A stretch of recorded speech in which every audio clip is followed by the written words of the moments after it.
Hai teman-teman, jadi kita akan melaksanakan prosedur sampling air sumur untuk pemeriksaan kimia. Jadi sebelum melaksanakan sampling kita akan mengisi sejenis form rencana pengambilan sampel air ya. Untuk air kita akan mengambil air sumur untuk pemeriksaan kimia.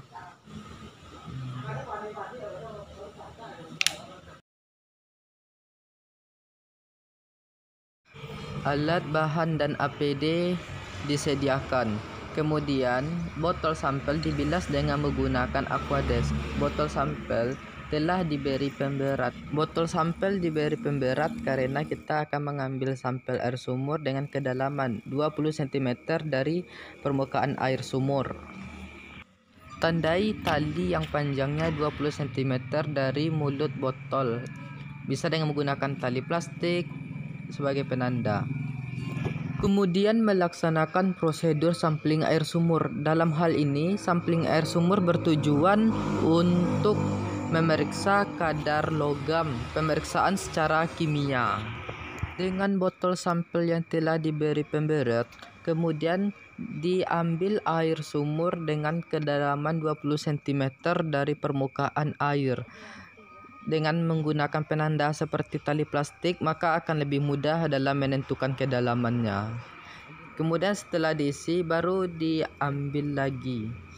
Nah, kemudian botol sampel diberi ruangan sedikit.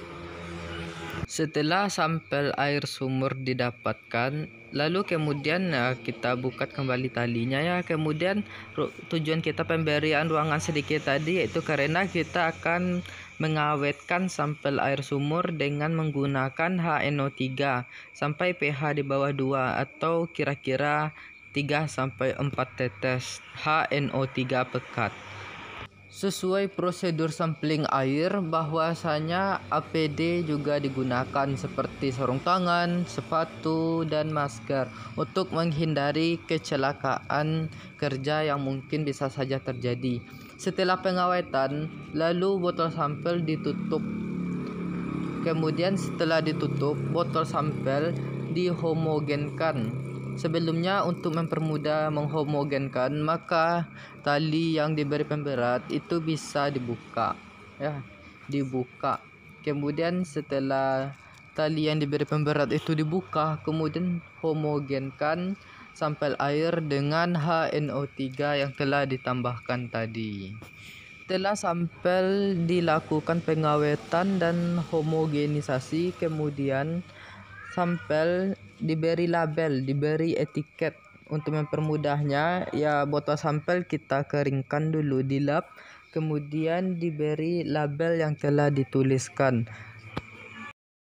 Label atau etiket biasanya mencakup nama sampel atau kode sampel, kemudian lokasi pengambilan sampel, kemudian warna air bagaimana, kemudian bau air, tanggal pengambilan contoh, waktu pengambilan contoh, cuaca, kemudian juga PPC petugas pengambil contoh juga dicantumkan di dalam etiket atau label. Sampel air pada pemeriksaan kimia itu biasanya dibutuhkan sampel sebanyak 5 liter. Untuk mendapatkan sampel 5 liter, kita bisa memperoleh sampel dengan sampling sesaat ataupun dengan sampling gabungan waktu. Pemeriksaan in situ atau pemeriksaan di lapangan, yang pertama bisa suhu dengan termometer, pH dengan pH meter, DO dengan DO meter, DHL dengan konduktometer, TDS, kadar klor dengan tetrasi. Jika kesulitan membawa buret, bisa dengan menggunakan pipet takar.